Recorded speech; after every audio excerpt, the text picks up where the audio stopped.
Fala tchutchucos, tchutchucas, tudo bom? Professor Augusto falando.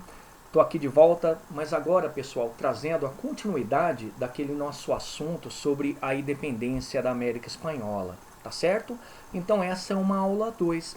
E o que eu vou trabalhar são todas as independências, né? Todo o processo de independência das colônias da América Espanhola. Fechou?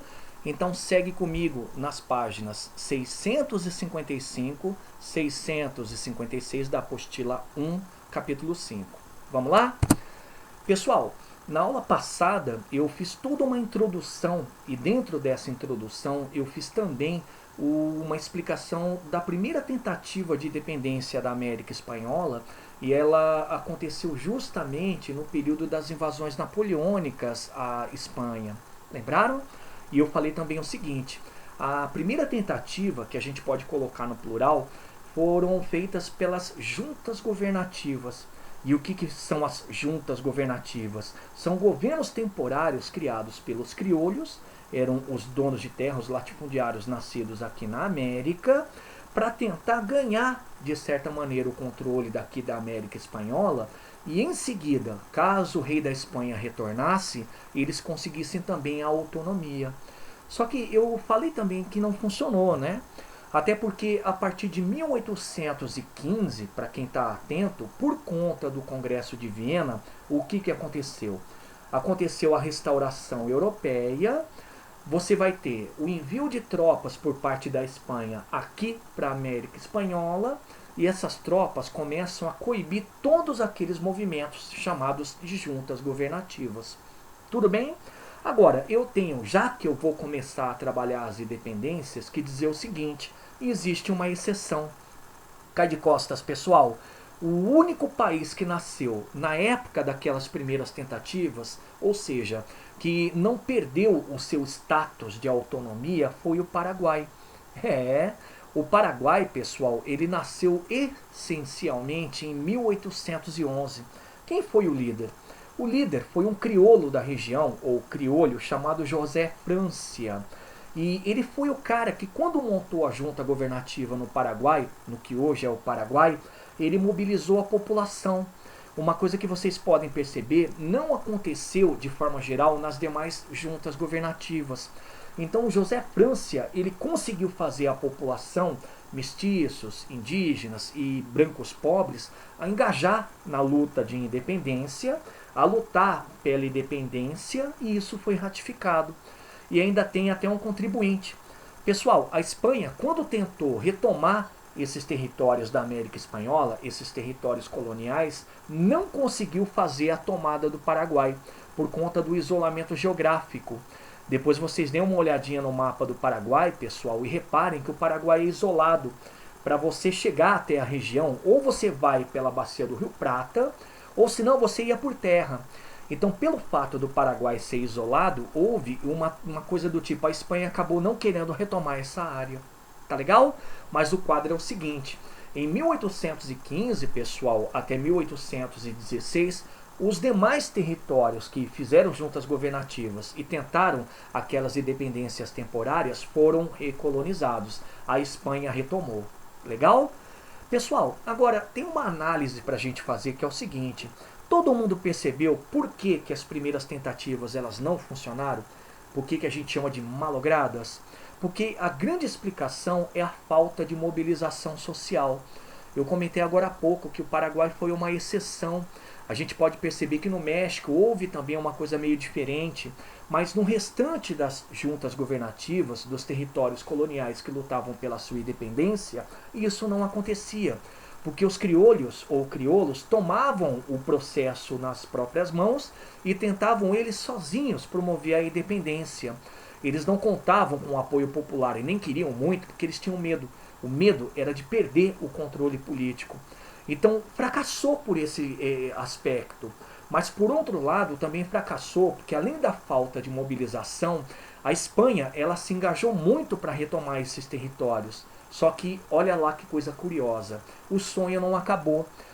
O sonho de independência desses territórios da América Espanhola continuava, e isso foi retomado a partir de 1816. Pessoal, em 1816, várias novas independências começaram a acontecer. E dentre essas independências, a gente sempre trata de duas, tá? A independência dos territórios da América do Sul e a independência do território mexicano. Sabe por quê? Porque, pessoal, foram locais em que a luta foi mais engajada e a mobilização popular aconteceu.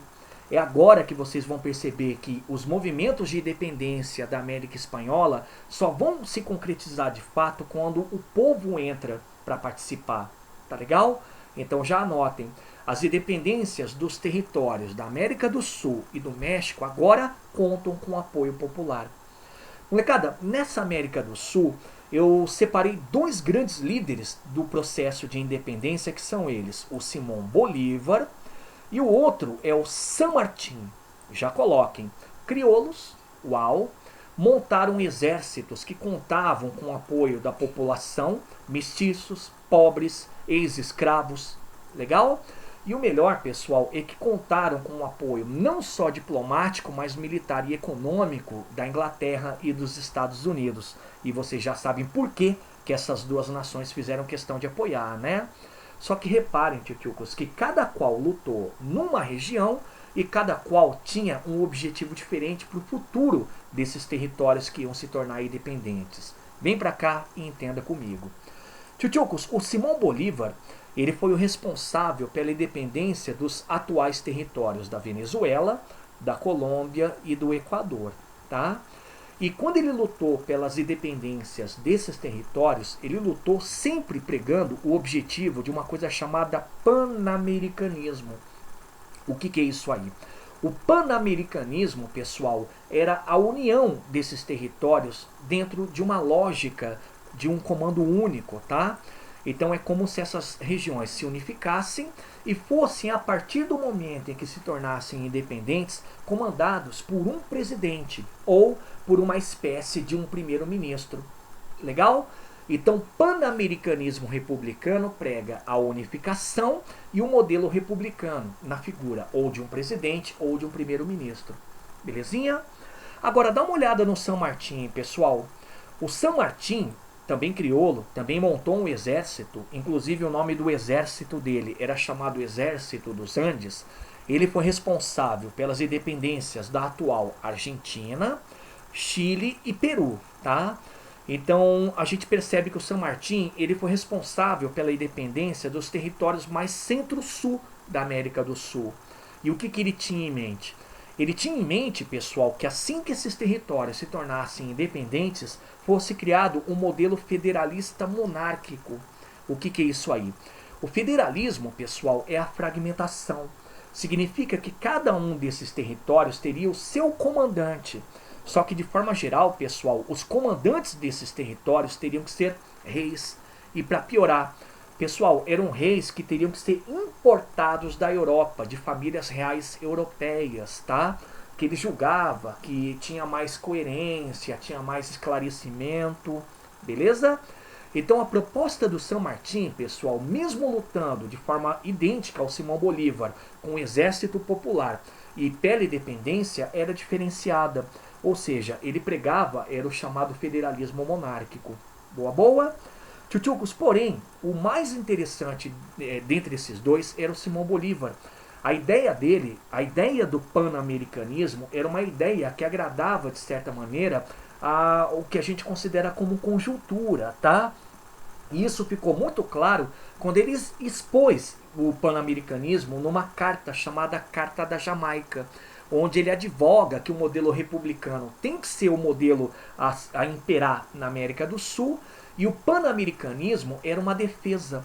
Ele defendeu nessa Carta da Jamaica que quando você faz a união desses territórios, você está se defendendo não só dos interesses externos, mas também de uma espécie de mandatarismo capitalista. Ele estava tentando falar que as Nações Unidas nunca iam ser dependentes economicamente falando de nenhum país capitalista europeu. Tá certo? Então lutaram, tornaram esses territórios independentes e olha só que coisa interessante. No ano, pessoal, de 1822, quando muitos territórios da América do Sul praticamente já estavam independentes, os dois se reuniram num encontro chamado Encontro de Guayaquil. Nesse encontro de Guayaquil, pessoal, rolou uma tensão. Sabe por quê? Porque rolou o conflito entre o panamericanismo, defendido pelo Simão Bolívar, contra o federalismo, defendido pelo San Martín. E ali ficou bem claro que o federalismo do Simão Bolívar também era interessante. O que rolou? Olha que coisa curiosa. Dentro dessa tensão, o San Martín ele ficou preocupado de que, se as duas ideias fossem levadas adiante em paralelo, gerasse um conflito generalizado, um conflito entre sul-americanos. Então ele opta por abandonar o processo de independência do restante do território sul-americano e anula a sua participação política. Então, no encontro de Guayaquil, o que eu peço para vocês anotarem, a vitória foi do Simão Bolívar. E ele deu sequência ao processo de independência do restante que faltava da América do Sul.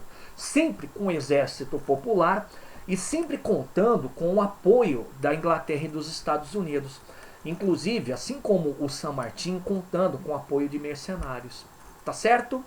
Tchutchucos, 4 anos se passam e em 1826, quando toda a América, digamos, espanhola já estava independente praticamente, rola um segundo congresso, é chamado Congresso do Panamá. O que foi o Congresso do Panamá? O Congresso do Panamá, pessoal, ele foi uma tentativa do Simão Bolívar agora de colocar em prática o panamericanismo. Então ele convidou todos os caras que lideraram os processos de independência da América Espanhola, da América Central e da América do Sul, e de certa maneira nessa reunião ele tentou forçar os caras a aceitarem o panamericanismo. Mas cuidado, um primeiro país que não foi convidado, pessoal, fez muita pressão e de certa maneira ele foi um dos responsáveis também pelo fracasso do Congresso do Panamá, o Brasil. Ó, faz a ponte com a história do Brasil. O Brasil nessa época era comandado, todo mundo sabe, pelo Dom Pedro I, era monárquico, era aquele tipo de monarquia ligada à Inglaterra, e por isso, pelo fato de não ter sido convidado, serviu de contraponto e pressão junto à Inglaterra para não apoiar o Congresso do Panamá. E deu certo.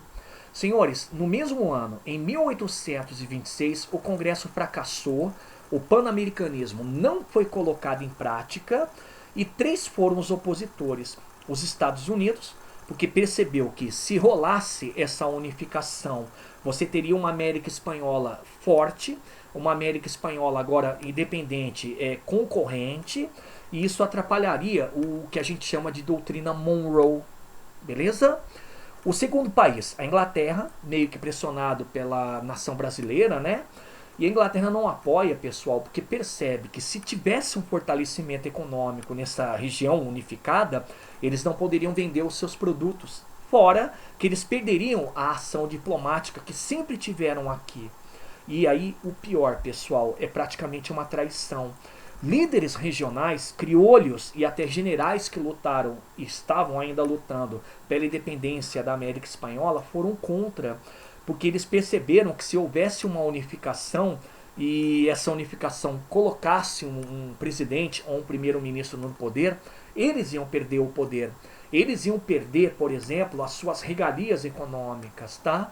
Então, fato é que em 1826 o Congresso do Panamá fracassa, o panamericanismo não é colocado em prática e a gente vai ter lá na frente, pessoal, como reflexo claro, a pulverização da América Espanhola, a criação de vários países. Beleza? Então entenderam? Esse primeiro modelo de independência que eu coloquei para vocês, a independência da América do Sul. Então, em resumo, é a independência feita por crioulos, apoio de Inglaterra e Estados Unidos, inclusive até tendo mercenários, e sempre contando com o exército popular. 2 grandes líderes, Bolívar com o seu panamericanismo e San Martín com o seu federalismo. Beleza? Olha o próximo caso. Pessoal, o próximo caso, que é um caso icônico, é o caso mexicano, tá? A independência do México foi feita por um cara chamado Agustín Iturbide. E o que ele fez, pessoal? Agustín Iturbide, pessoal, ele era um general legalista, ele era um general espanhol ele foi mandado para essa região no ano de 1816 para acabar com aquela tentativa de independência feita pelos padres, lembra? Só que quando ele foi para lá para fazer tudo isso, ele percebeu, poxa, peraí, eu indo para o México posso me tornar dono da região e posso ao mesmo tempo fazer a independência. É o que ele faz.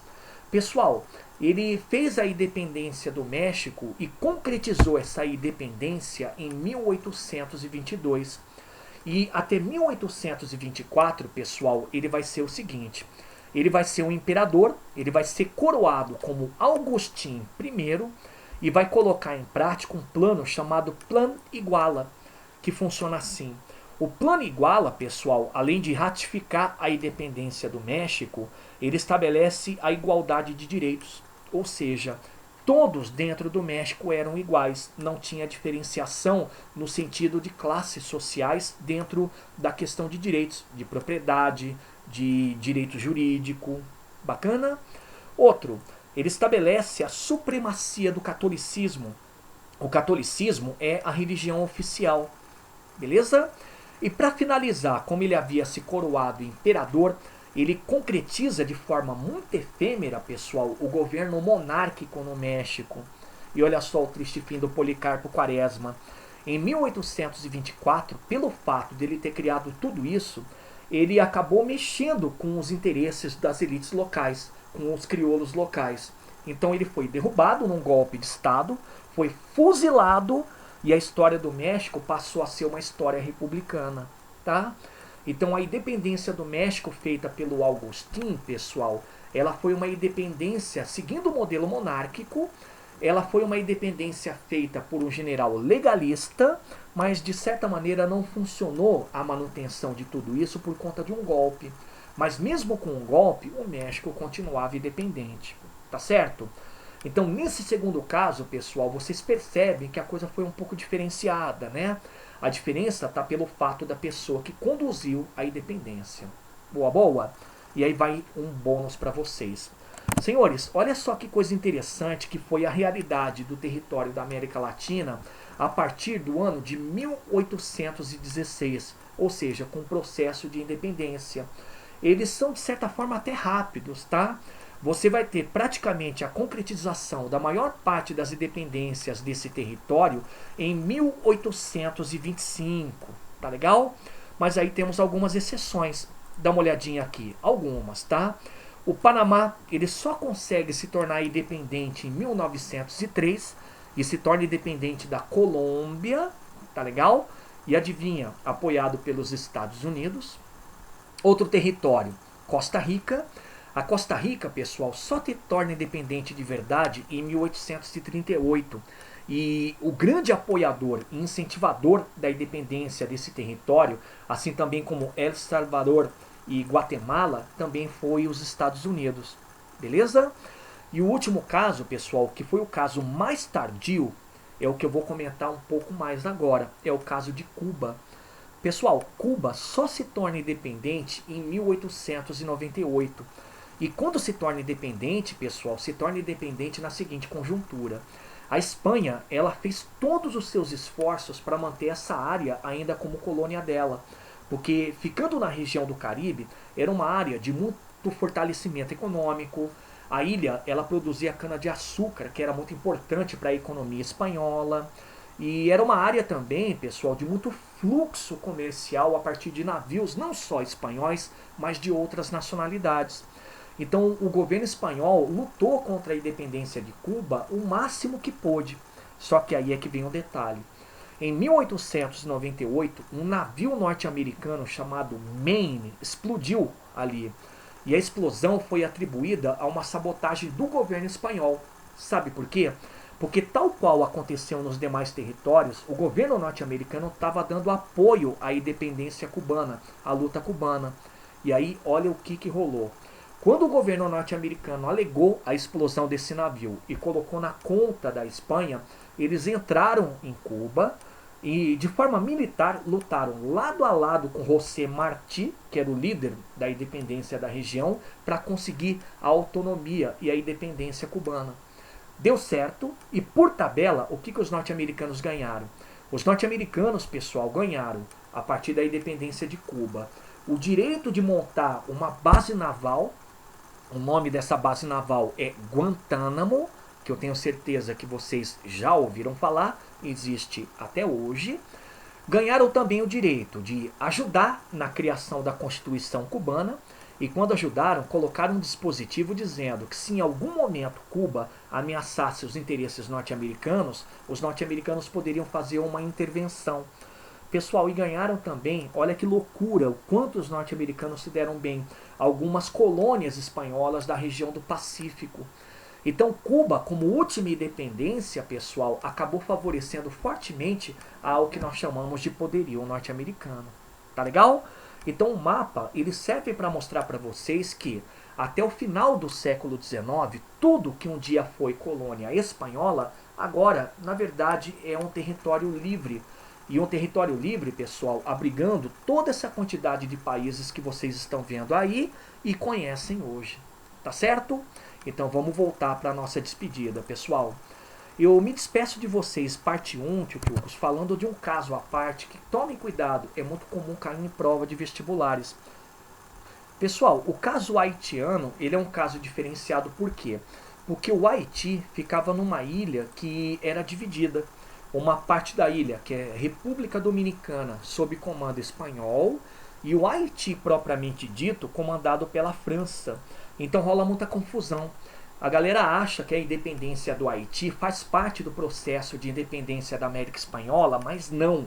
Está no mesmo contexto, mas não faz parte. Por quê? Porque era uma colônia francesa. Mas tem que ser discutido não só para a gente falar que foi uma colônia francesa que se tornou independente, mas também como foi.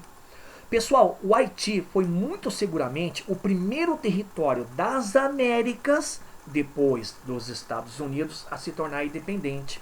A independência desse território foi em 1794. Por quê? Porque quem estudou a Revolução Francesa lembrou que nessa data, 1794, quem estava no poder eram os jacobinos.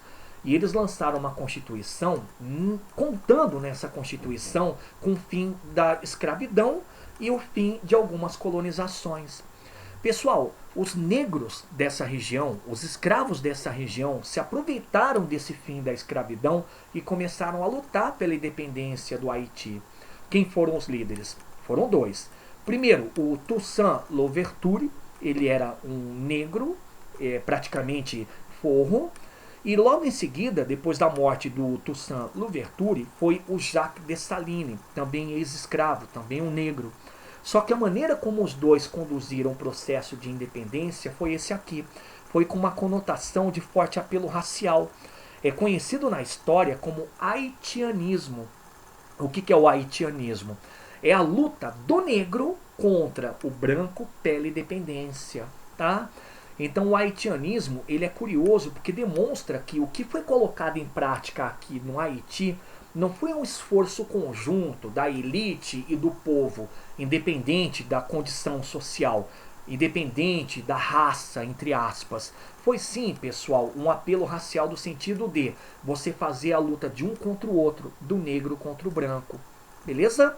Então, no ano de 1807, o Haiti concretiza a sua independência, tendo iniciado lá em 1794, e estabelece uma república negra. Tá legal? Então, a partir desse momento, 1807, sendo uma república negra, todos os presidentes são dessa condição, aspas, racial. Tá legal? E a minha última parte da despedida, pessoal, são os desdobramentos. O que muitas provas estão cobrando, o que muito tem de relação com atualidades.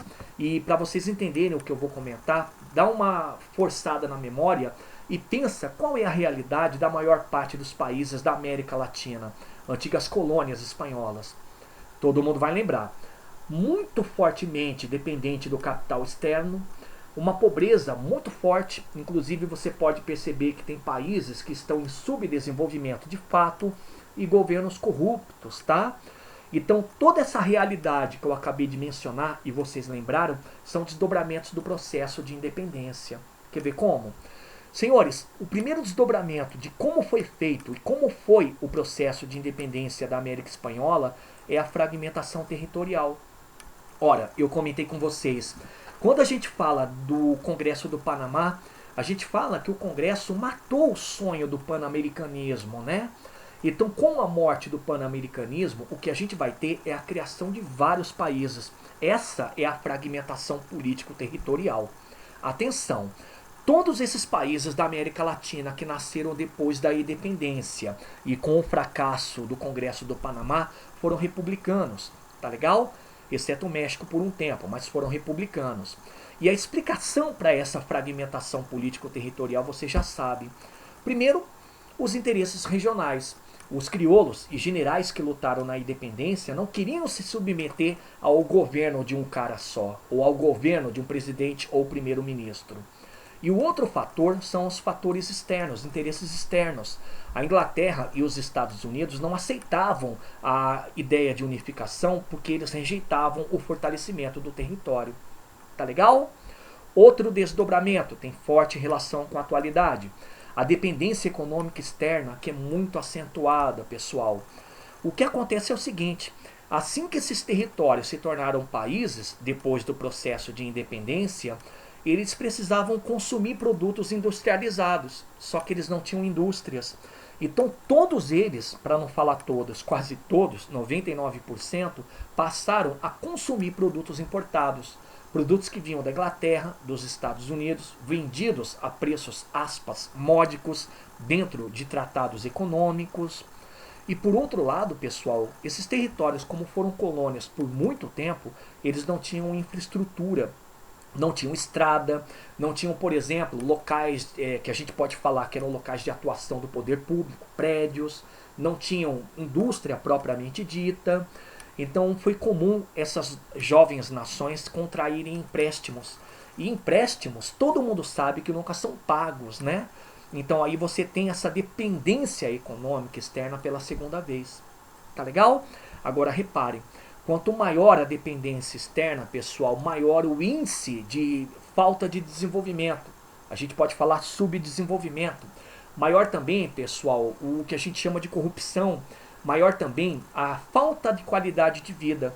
Então, grande parte dessas nações, durante um certo tempo, por conta dessa dependência econômica, tiveram um prejuízo no seu desenvolvimento. Legal? E para finalizar, como último fator, pessoal, todos os governos que se estabeleceram após a independência foram governos oligárquicos. Governos oligárquicos, podem completar, são governos ligados à elite. E o pior, todos esses governos ligados a elites, eles eram sustentados por uma coisa chamada caudilismo.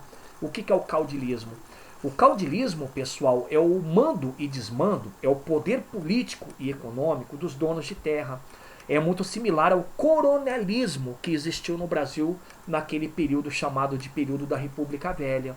Então, trocando em miúdos, a gente vai ter governos que são comandados por grandes famílias, ou seja, por elites, e todas essas famílias são sustentadas localmente por caudilhos, por donos de terra, por pessoas que comandavam a política e a religião.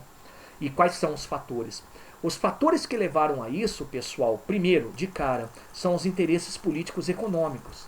Essas elites e esses caudilhos queriam manter o controle da política das suas regiões, queriam manter também o seu poderio econômico assentado no latifúndio. E um outro fator que é crucial, esse aqui inclusive eu peço para vocês destacarem, é a incapacidade dos governos centrais. É assim, os governos centrais, quando eles tentavam unificar, quando eles tentavam fazer uma política de união, eles esbarravam nesses problemas que as oligarquias e os caudilismos impunham. O direito deles governarem, o direito deles ganharem economicamente falando. Então eram governos que, ao lutarem contra essa questão de que você tem essas regalias, acabavam perdendo e quando perdiam, passavam a ser controlados pelas oligarquias. Tá legal? Então tá aí, são as minhas despedidas para falar para vocês do quanto comentar dos processos de independência da América Espanhola é também contar de como são as realidades da nossa América Latina. Tá legal? Então, para terminar, tchutchucos, minha primeira dica para vocês. Leiam mais sobre esse assunto nas páginas que eu especifiquei no começo da aula. Tá lá bem resumidinho, até tá bem interessante. E em seguida, pessoal, abram na página 662 e tentem resolver ao exercício 6 dos complementares. Tá certo? Avançando mais um pouco. Abram na página 660, 661 e localizem a parte de habilidades e tentem resolver as questões 1, 4 e 5. São os exercícios mais curiosos, são os que mais vão exigir de vocês. Beleza? E por último, tchutchucos, nas páginas 659, 660, pratiquem lá também na seção de praticando os exercícios 1, 5 e 6. Legal? Tchutchucos, mediante tudo isso, se ficar alguma dúvida, me procure lá no Google Classroom, tá? E logo logo eu vou disponibilizar o WhatsApp, entre em contato comigo também. Boa? Então um forte abraço, beijos e bons estudos.